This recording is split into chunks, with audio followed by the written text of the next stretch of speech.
बुलेटिनमध्ये पहिली मोठी बातमी बघूया।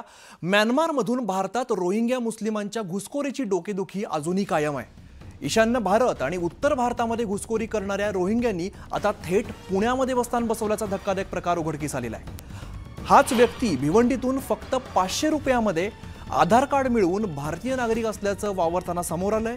रोहिंग्यांना थारा नसतानाही फक्त 500 रुपयांमध्ये त्याने बनावट आधार कार्ड तयार केलं। जुलैमध्ये पिंपरी चिंचवड पोलिसांनी देहू रोड भागामध्ये राहणारे म्यानमारच्या 2 पुरुष आणि त्यांच्या पत्नीवरती भारतात बेकायदेशीर वास्तव्य केल्याप्रकरणी कारवाई केलेली होती।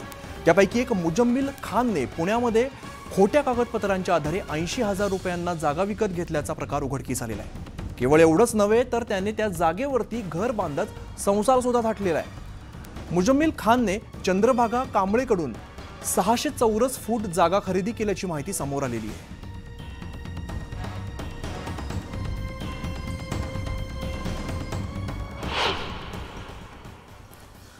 रोहिंग्यांची पुण्यामध्ये घुसखोरी बघायला मिळते। देहूमध्ये घर बांधलेलं आहे। मुजम्मिल खानने भिवंडीतून फक्त 500 रुपयात बनावट आधार कार्ड मिळवलेलं आहे। पत्नीसाठी सुद्धा बनावट आधार कार्ड तयार केलेलं आहे। स्वतःसाठी आणि पत्नीसाठी पासपोर्ट सुद्धा मिळवलाय। मुजम्मिलने डिसेंबर 2012 मध्ये म्यानमार सोडलेला आहे। 2013 मध्ये तो बेकायदेशीर मार्गाने भारतात घुसलाय।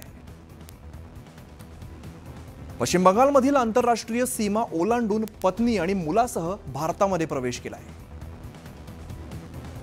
कोलकात्याला मनासारखं काम न मिळाल्यामुळे मुजम्मिल पुण्यामध्ये घुसलाय। तळेगाव MIDC मध्ये एका कंपनीमध्ये त्याने नोकरी केलेली आहे।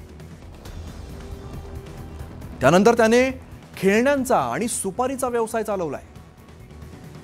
म्यानमार आणि बांगलादेशमधून आणखीन रोहिंग्यांना भारतात यायला मुजम्मिलकडून मदत सुद्धा झालेली आहे।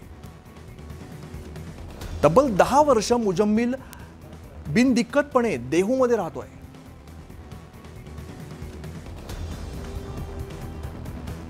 तर नेमके कोण आहेत रोहिंग्या? रोहिंग्या ही मुस्लिम अल्पसंख्याक लोकसंख्या आहे। रोहिंग्या मुस्लिम हा जगातला सगळ्यात मोठा राज्य नसलेला वांशिक समूह मानला जातो। 100 दिवसांच्या आत स्थानिक स्वराज्य संस्थांच्या निवडणुका घ्याव्यात। म्यानमारमध्ये रोहिंग्यांच्या वसाहती आहेत। म्यानमार सरकारकडून केवळ 40,000 रोहिंग्यांना नागरिक म्हणून मान्यता आहे। तर बाकीचे रोहिंगे मुस्लिम बेकायदेशीर बंगाली म्हणून राहिलेले आहेत।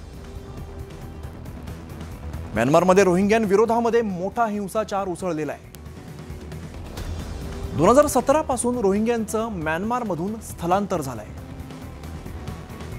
रोहिंग्यांचं मोठ्या प्रमाणामध्ये बांगलादेशामध्ये आश्रय आहे।